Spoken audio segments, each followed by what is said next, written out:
Hello and welcome back to On Your Bike Norfolk Cycle Hire. Today I'm just going to give you a top tip on how to fit an inner tube back into a tyre following a puncture repair. So let's go. So, starting at the valve hole in the wheel, you put the valve of the inner tube through the wheel. You will have inflated the inner tube, put a small amount of air into it so it gets some form of shape. It seems to be an easier way of doing it.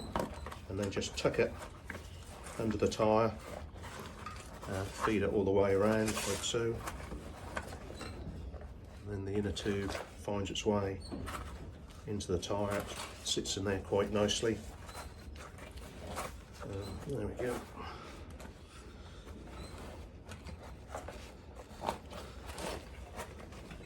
And then what we need to do is make sure that this bead fits over the edge of the wheel.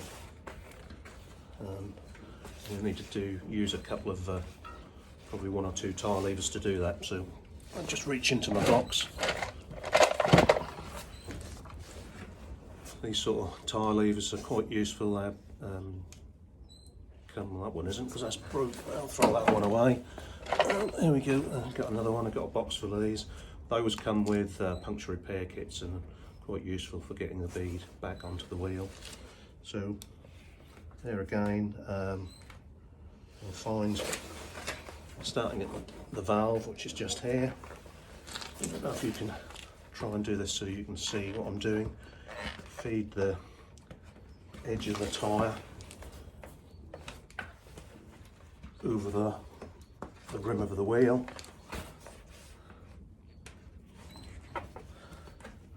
Like so.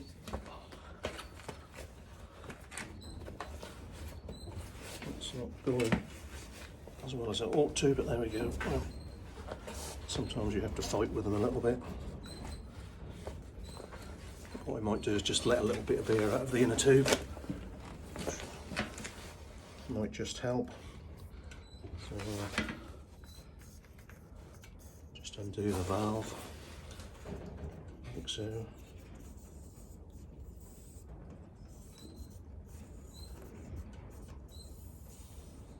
Right, so the inner tube is now deflated, but it's actually sitting quite nicely in the tyre.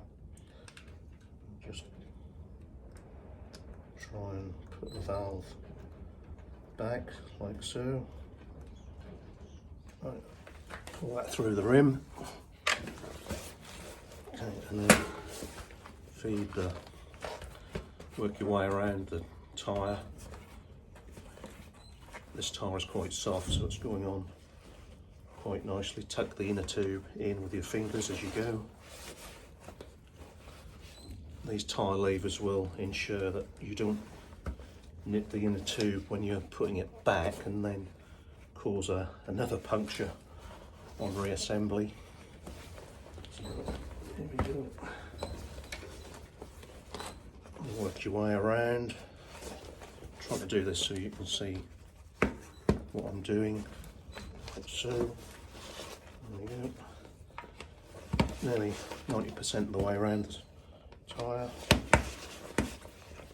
Right, so we're getting towards the end. As you can see, we've just got this part to go, so it's getting a bit tight.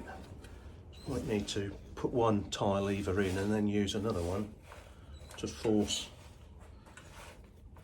it over. So if you just bear with me a moment, I'll just do that. I'll try and I'll probably use a third tyre lever. This one's been a bit tight, so right,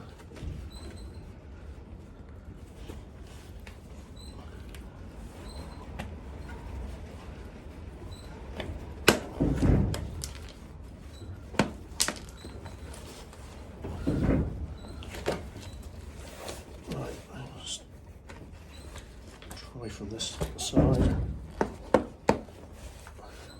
You want pretty strong wrist to do this, as you can see.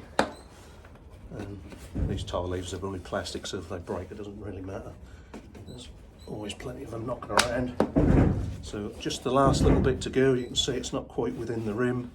And just push it over with your thumbs. There we go. Just have a look all the way around the tyre, just checking the tyre is sat within the rim. Check on this side, that hasn't popped out anywhere. That looks good. Right, so we can re-inflate. So I still use a track pump. Now on the side of the tyre it will tell you what the tyre pressure should be, and on this particular tyre it's between 50 and 85 psi. So I'll probably put it up to 80 psi, and then that should be good to go. So we'll just do that. Just take a minute or two. It's quite good exercise.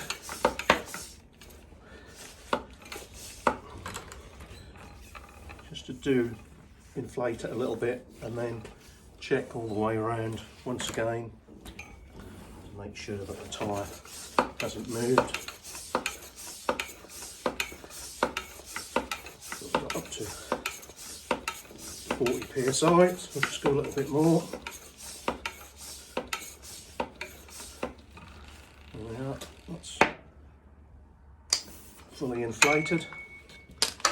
Don't forget to,